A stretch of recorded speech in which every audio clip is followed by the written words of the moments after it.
to do this again. And then when we slow the mind, we have time to think. So this period invites that feminine way of being and thinking, which is basically not outward. It's very relaxed. And I would just like chill, relax. Hello, fellow flames. In case we haven't met, my name is Dr. Harmony, and I will help you live fearless, live loved, and live free.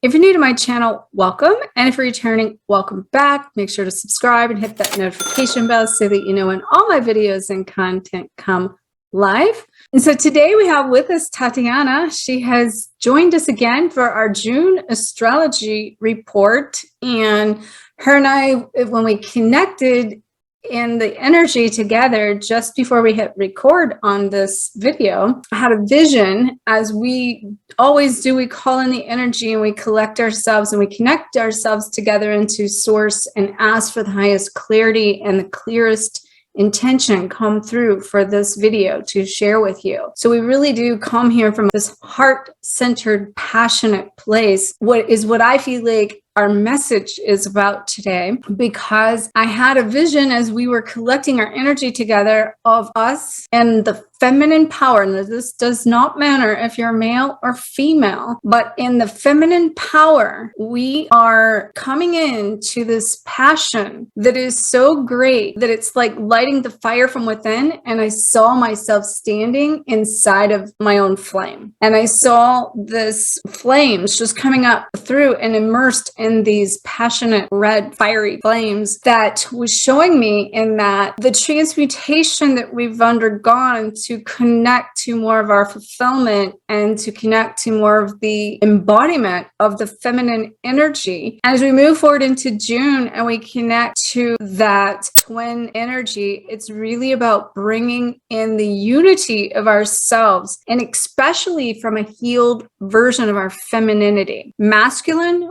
or feminine. And so I'm going to let Tatiana speak in a second, but one more thing I want to say about that's coming through is that this is the time to express ourselves in ways we have never expressed. And one word that's come to me, and also a client of mine that we got it around the same time, was harmonic expression. And so this is about us harmonically expressing ourselves going forward throughout this month of June, and in a way that we're doing it from a raw, real, feminine sense, but full of passion, vulnerability, power, and proclaiming that, like, I'm a Leo, so I can just hear the words, hear me effing roar.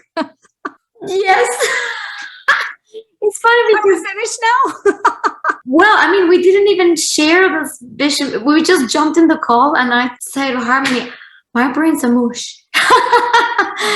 And everything you said is like, oh, yes. And we didn't even talk before. So this is pretty cool, all that you're saying, because June kind of kicks in with two major energies. It's the energy of Aries, that's very big. The end of May is like rocket fuel, go, go, go. And I think last month we talked about wait, because when it's go time, there's going to be massive shifts, massive amount of energy to get stuff done. And don't even think about it, just do it. This is the Nike slogan, just do it. This is kind of the energy we're kicking in the month with. And at the same time, there is this thing going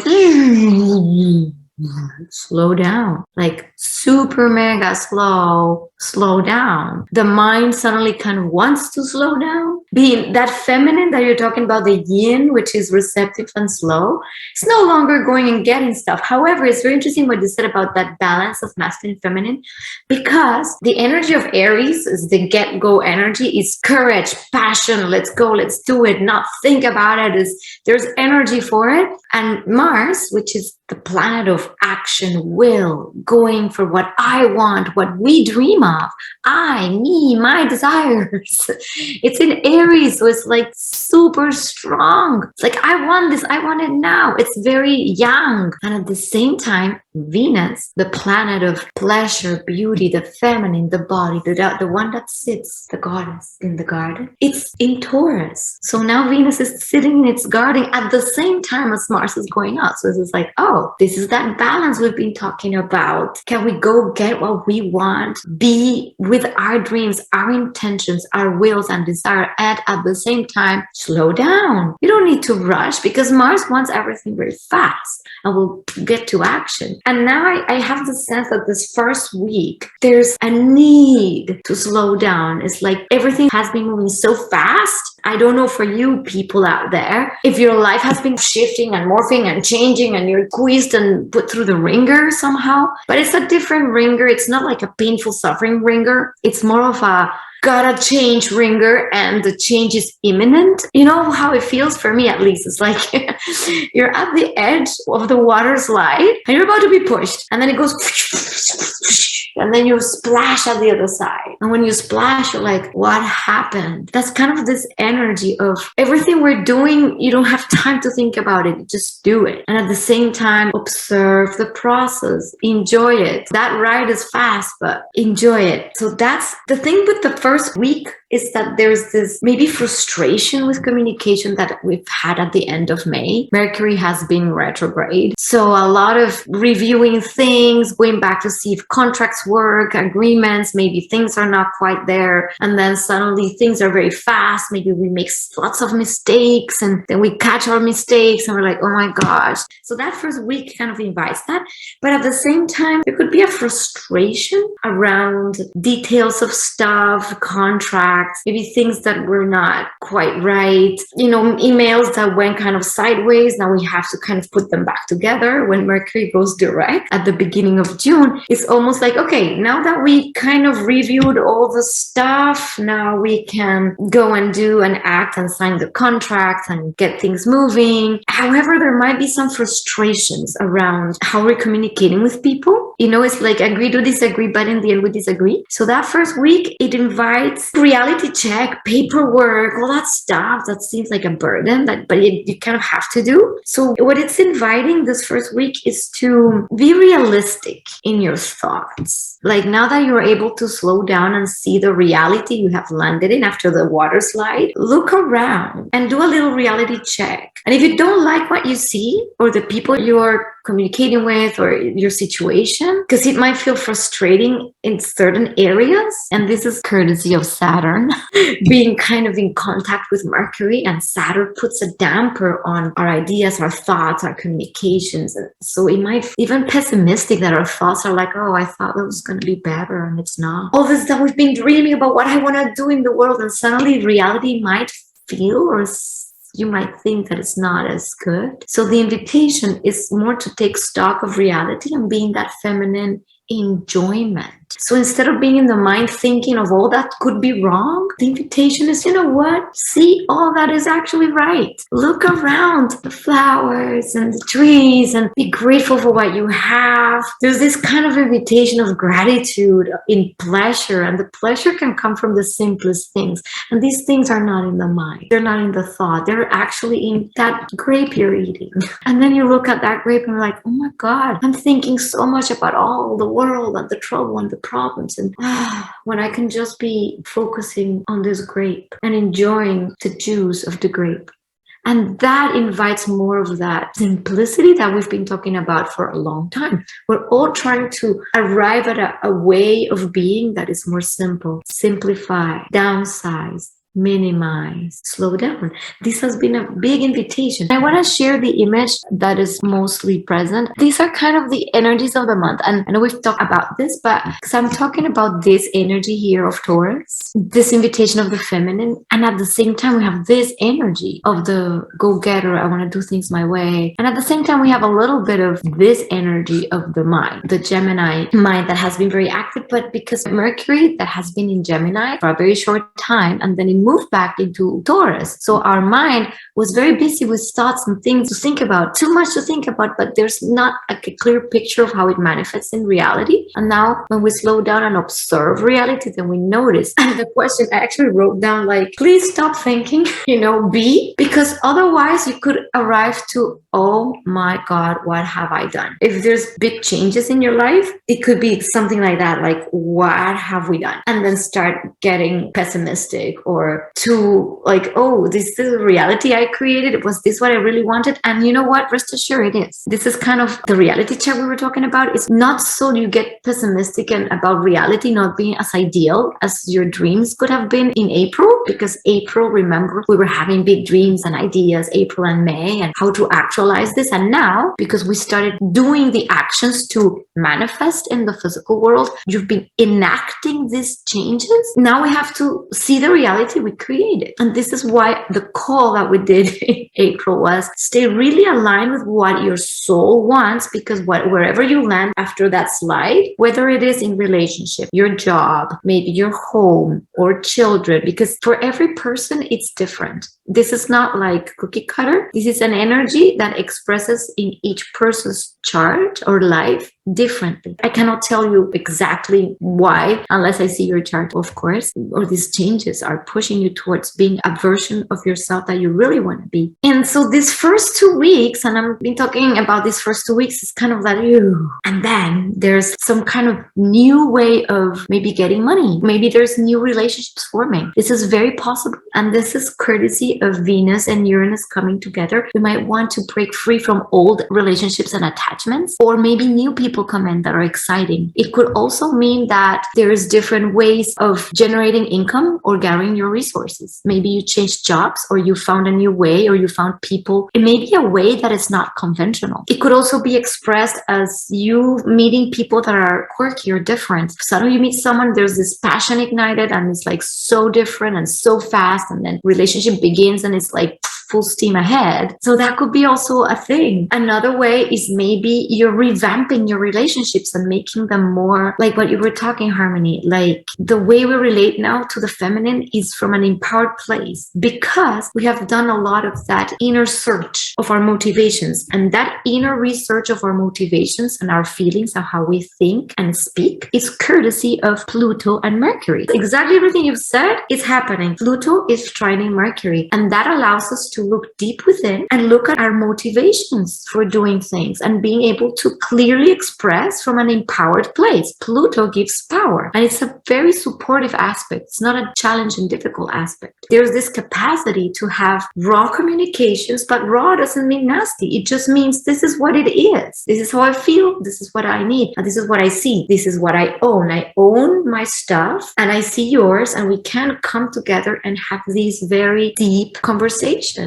about the true motivations behind what we do. This is kind of when authenticity comes to the fore, and we are who we are. We're no longer hiding behind appearances or fears. It's just like that energy gives us the capacity to communicate and to communicate what we need. And there's something about also grounding. I feel like this energy is very much in this area of life. Is how are we grounding everything down and making it solid, making it tangible. And this includes talking about our needs. And people think like, oh, I talk about your needs, you have to provide for your needs. No, it's like, yeah, we have actual physical needs like food, shelter, water, touch, support, a bath. And these needs are going to be very tangible, and we can speak about them. So when we come together with other people, our partners, our twins, doesn't matter, our relationships, we are doing things in a different way. And this is the invitation of that Venus Uranus to do things differently, to do relationships differently. However, in a very grounded manner. So it's not just a crazy, oh, let's go into the wild. It's more like, okay, things can be different. The way we communicate, the way we relate to each other, and the way we gather our resources. And this is going to be true kind of for the whole month as we birth kind of a new reality. We've been talking about the birth of this new reality. Well, I'd like for you to leave us a comment and say, where have you landed after whatever you're going through in your life, and what area of life, and how does it look like for you? I'd be very curious to see that. So that's the first half of the month. Harmony, do you want to add something towards that first half of any insights that are coming? Yeah. So piggybacking on what you said is also what I've been experiencing, seeing going forward. I feel that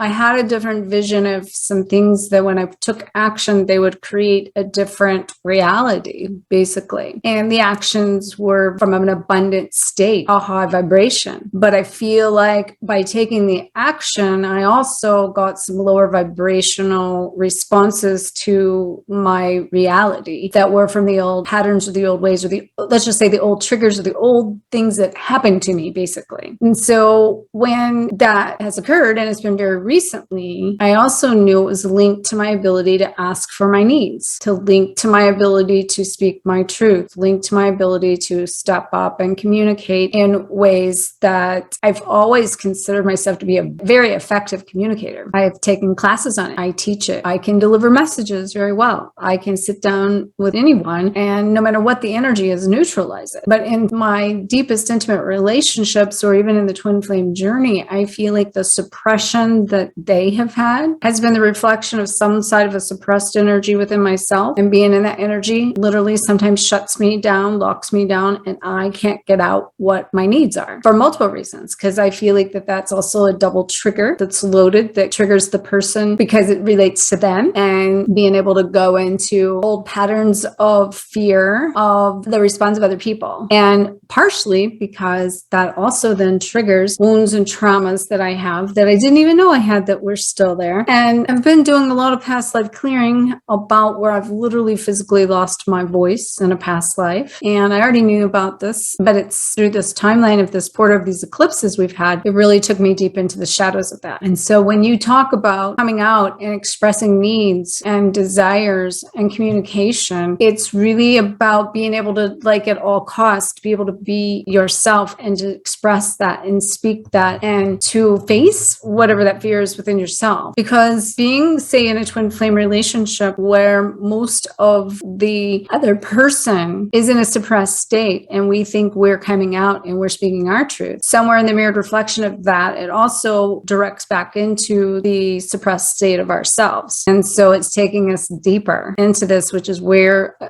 we're harmonizing relationships and the ability to recreate and redefine new relationships through communication in a way that we can do it harmoniously and have a harmonious union within self, a harmonious union with another person, a reunion with another person, to be able to effectively communicate together in this new way. Because at this point, everyone has their traumas, everyone has their triggers, everyone has their wounds. And it's time that we kind of rise above them in one sense without suppressing them. And the only way to fully allow them to manifest in a way that they're going to be seen, felt, and heard is to be able to verbally express these emotions. And it's very interesting you mentioning this kind of taking accountability for what we feel. If we don't say and don't speak up, no one's going to know.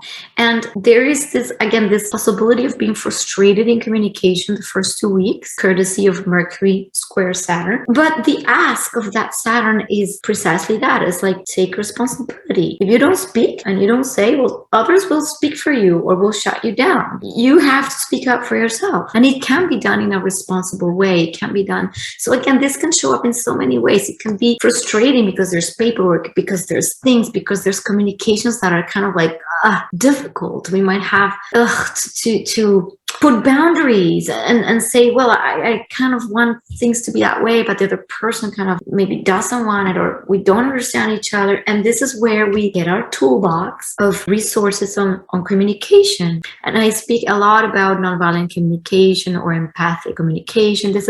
These tools are important to have in our toolbox, because when things go like that and we actually need to understand each other, then this is the kind of thing that you can do is, okay, I need to be maybe more conscious of how I speak. Or if I don't speak up, be conscious. Why am I not speaking up?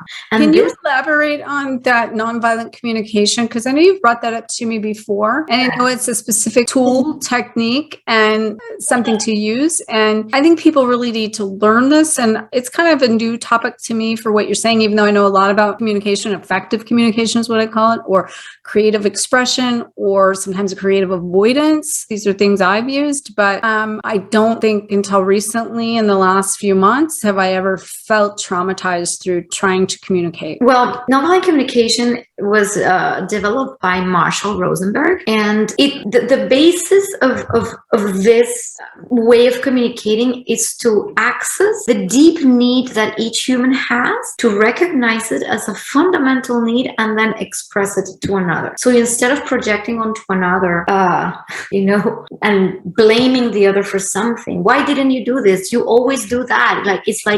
He says, Marshall Rosenberg says, it's like conflict and pain comes from unmet needs, and everybody can get their needs met if we can look inside and communicate it. So the formula, and this is like a formula, it goes like, I look inside myself and like, oh, maybe my need is for safety. Maybe that's the need. And needs are very fundamental and basic to all humans. Needs range from the need to connect, the need for self-expression, the need for safety, the need for physical security. Like, there's lots of fundamental human needs that everybody has, no matter who you are. So when you are able to connect with your need and understand that, oh, maybe you're acting out something because you have a need that you can't express, well, instead of acting out like in rage or frustration, maybe the need, I have a need to be acknowledged. Maybe that's the need.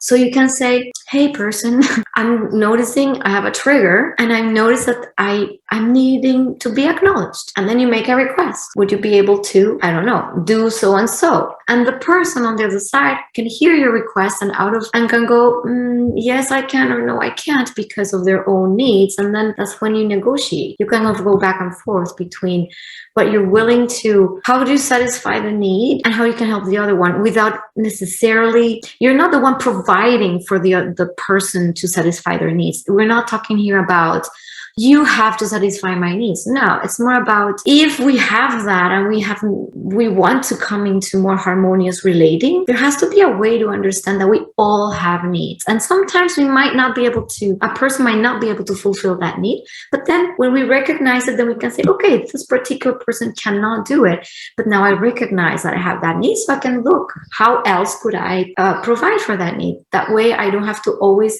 demand of somebody to be meeting my needs. And this is kind of part of how this works. It's like, identify the need, make a request, and have clarity on what that request looks like. Not like, well, I don't know, that doesn't work. Communication is one specific thing. And I know we stopped in this big apartheid, but I think that this is precisely what these times of struggle with communication make us step up to. Like, okay, I don't have good tools. Then it forces us to go and get good tools. And this is why I'm mentioning this. So go buy the book, or take a look on YouTube. What is the name of the book? And I'll make sure to provide a link below. Nonviolent Communication by I'm sorry, you cut out. Nonviolent Communication by Marshall Rosenberg. Okay. And 2 weeks, if you can take stock of this, and you'll see how this can improve your communications, especially when they get complicated. And the energy around this first 2 weeks of June is kind of like that. It's like a lot of unsettling, maybe we don't know how to communicate efficiently. So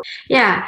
And then the next 2 weeks, there might be something around the full moon. So the full moon is going to be in Sagittarius. And usually when there was the new moon at the end of May in Gemini, it's also pushing us to think. And again, we're talking about communicating differently, and think about what our beliefs are and how all truths can exist in one reality. This is kind of a theme. And if we know how to communicate it, then we can be more free in what we truly want, believe, and are, because we are able to communicate it, to express it, to say it. Oh, Neptune is walking with a silicone. And So there might be a possibility that throughout that full moon, we connect to a part of ourselves that maybe has fear around really going for what we want. You might have gone like recklessly, okay, I want this, I want that, let's go, let's do it. And then suddenly come into a realization that maybe I can't do this.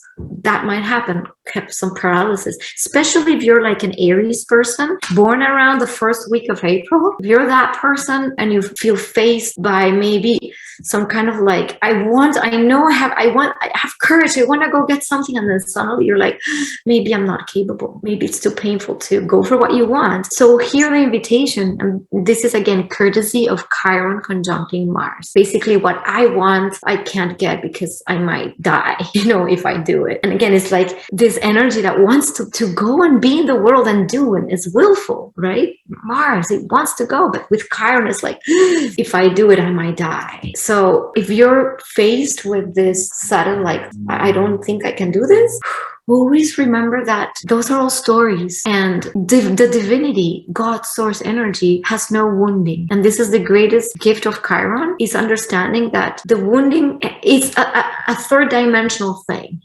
Let's talk a little bit esoteric now, and you will here understand, otherwise you wouldn't be on this channel.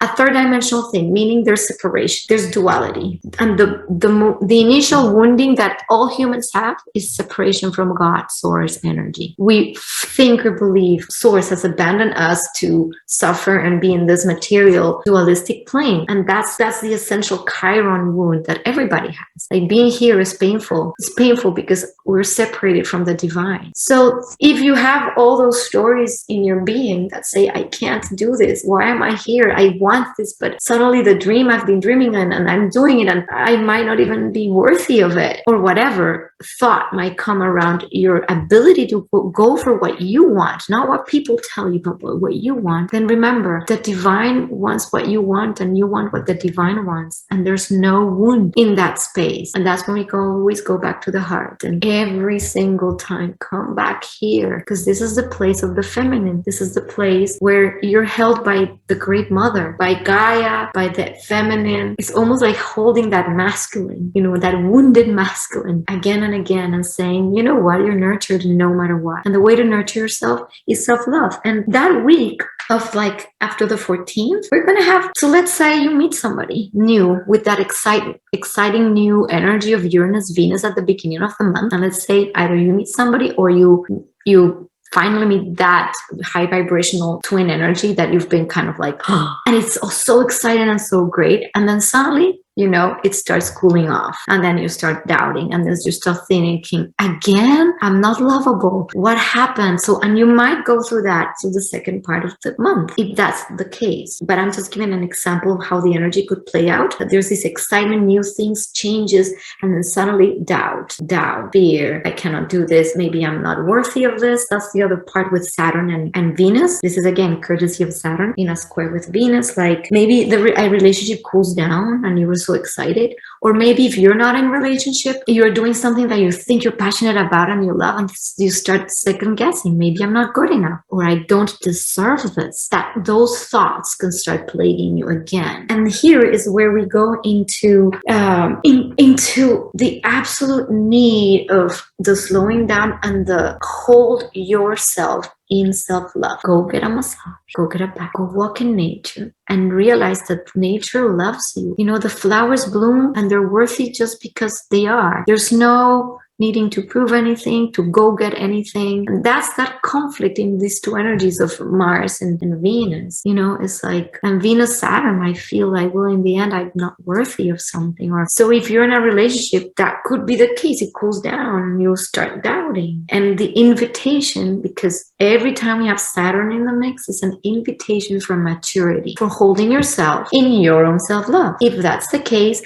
the people and everything in astrology, like everything, like the sun and the moon, everything moves, and this too shall pass. If we can extract the wave or the lesson of it, it will pass. So instead of going, oh, I suck again, this is not gonna work, this relationship's again the same thing, or whatever you might be in your patterns, you say, no, this time I'm going to do something different and take myself and accountability for my own self-love, however I can meet that need. So if somebody cannot meet that need after requests, then you go, okay, I see you, I love you, and I'm going to meet this need this way. Maybe there's a friend that can meet that need for me, or maybe myself, I can just hold myself and use this and these points in these are the long points, and you can hear, you nourish yourself. When you do this, you're actually holding yourself, and there's points of energy here. The long points relate to feeling wanted, and so if you do this, you're like, I'm wanted, I'm loved. By who? By the divine, and by me, and by the flowers in the sky, and my cat. And that's a little bit the lesson of these. So you might expect difficulties coming up this month, frustrations coming up, and at the same time, an invitation of immense beauty and immense kind of... Last month we talked about trust in the divine, remember? Trust that everything that's happening is happening. That's light that you're going to be pushed through. It's part of your divine process. You need to write it. And now that you're literally landing in a reality, and the reality might seem like, the invitation is just look at it with grace, with the eyes of the new. And that's where the Gemini energy comes in. Gemini it's newness, everything's new. So when Mercury goes back into Gemini throughout the month, there's going to be the ability to see things from a new perspective, and then slow down, take things in. And as things get exciting again, so I think my invitation this month is twofold. Slow down, self-love to the max, accept the reality that you have in front as divine. Know that what you created and manifested is a miracle, no matter what it is. It's always bearing a gift. And when we come from that space, then everything is divine. And then there's no wrong, no right, no have-tos, no need to prove, nothing. And that, I feel, is the invitation of this month. It's an invitation to that. And this but may be... I feel the invitation for my side for this month, for people in their everyday life, to possibly be re-engaging in situations that is triggering. And I don't really even like to use that word, but really like coming forth to bring light on these things that you've already been going through.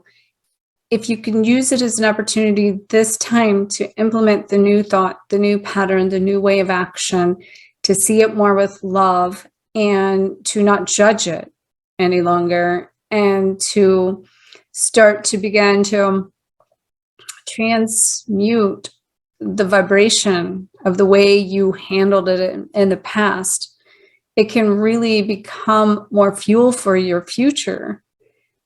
Oh, absolutely. And there's a thing I forgot to mention. By the very end of the month, I think it's towards the 28th, let me check, we'll have... So there's going to be a couple of things that could be complex if we don't take the first half to do exactly what you're saying, which is take stock, communicate, look deep, and all of that.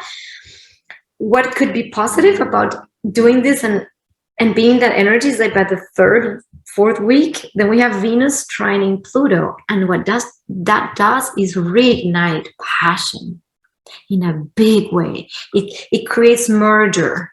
It creates, but from a true place. So you see all this like self-doubts, things that could arise. And again, these little coulds, right? Everybody's different. In the end, when we do that self-reflection, when Venus trines Pluto, what happens? Passion reignites, and it ignites deep, and it's deep. And that's the exact vision I had when I said when we started this video. Yes, and it reignites the passion. That's by the end of the month. So you see, it's almost like the month could be that like new things, exciting, reality checks, frustrations, doubts, fears, blah, blah, and then, okay, face it, see it, communicate it, be okay with it, be raw, be authentic, passion again. And it creates again this trinity of a flow of energy that goes, yes, we can reignite. And it could be with your current partner, or it could be with a new person, or it could be in your job. Again, every person's different. Wherever this is and falls in your chart.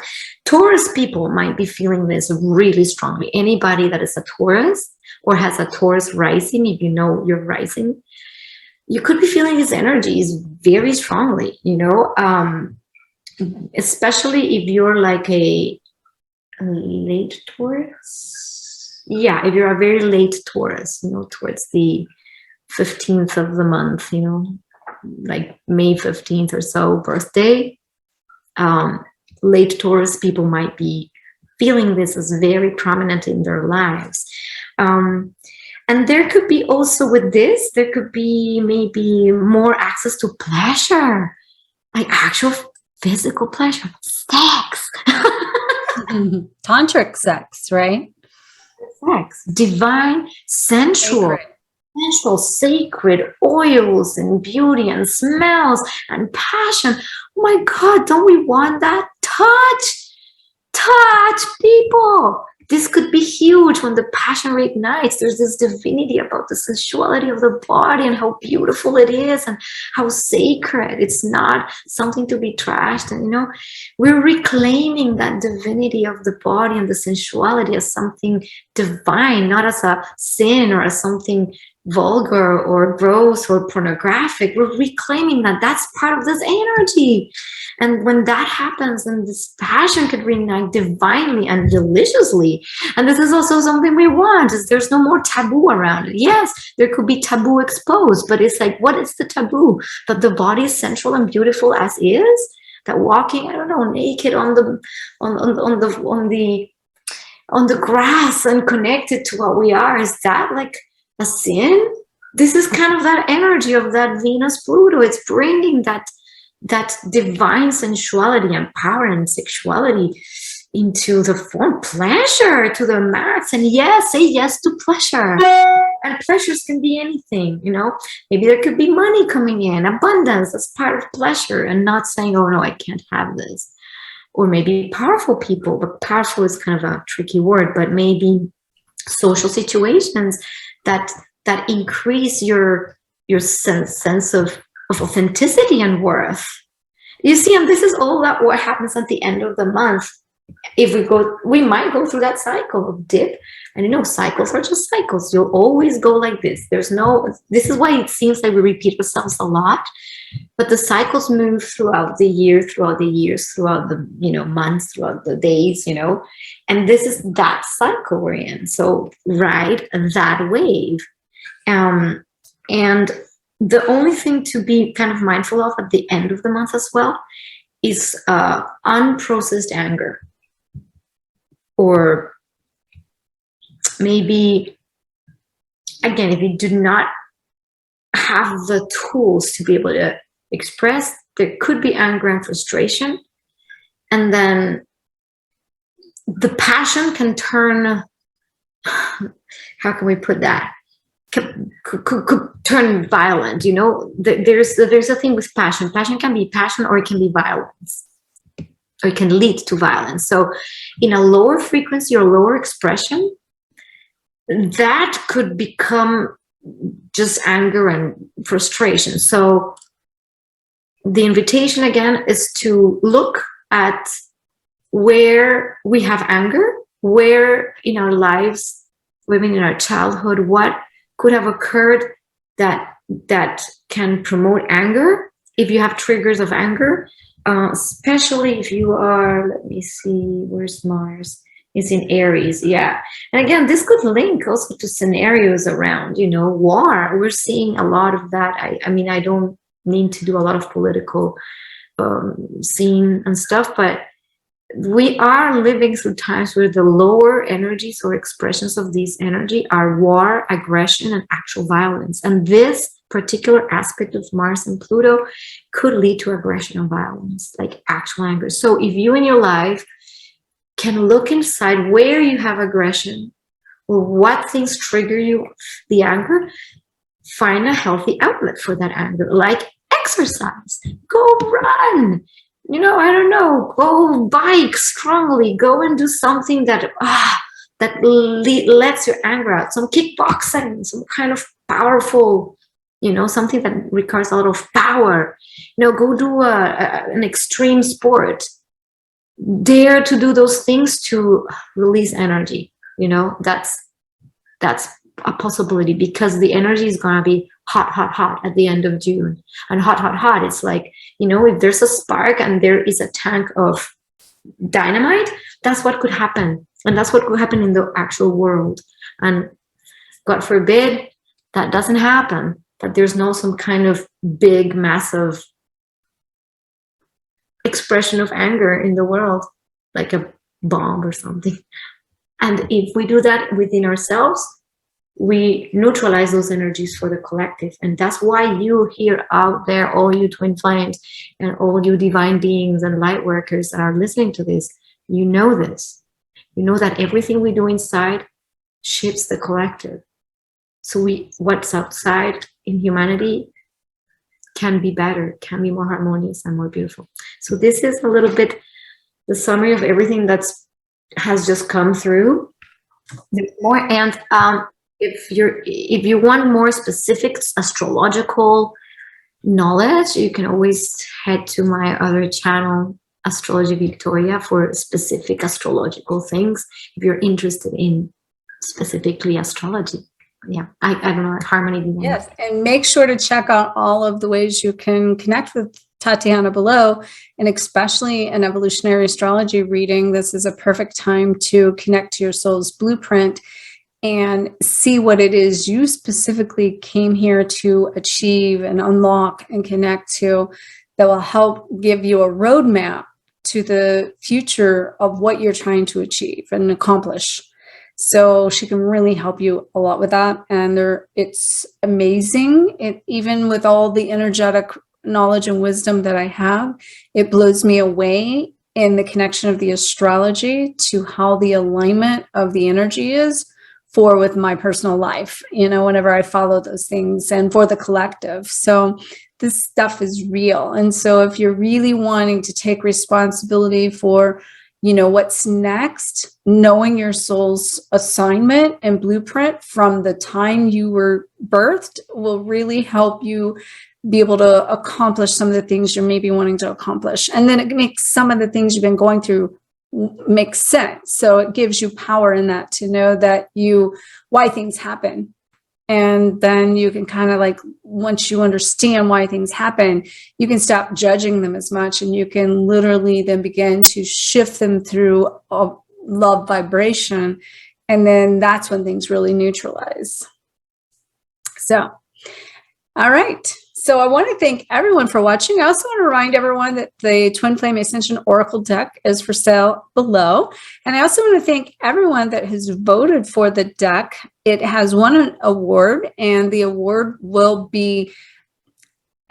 ceremony will be in Denver on June 11th. And so I'll also make sure to put a link below for the INATS awards ceremony and the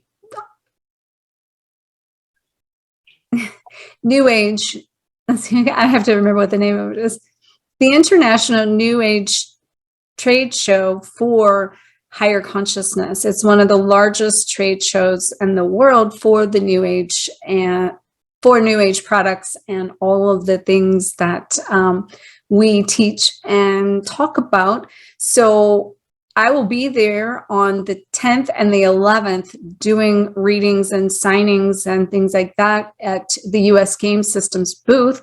So I'll have a link below so you can connect to that. And so I want to thank again everyone for joining this. And I also want to acknowledge at this moment, because of that, I want to acknowledge Tatiana, because Tatiana reached out to me with the images for the Lionsgate Diamond Light activation codes in 2017 on 8/8 or just before that.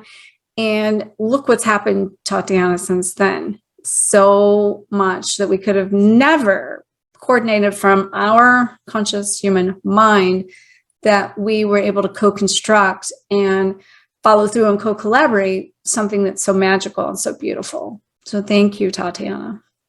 Thank you, Harmony, for this journey that we just got shoved into. And I wouldn't be here even talking to all of you about astrology and about how to help everybody navigate life in a better way if it were not because of these apparently serendipitous things, but the serendipitous things are just divine. And that's what happens when you actually align with your being.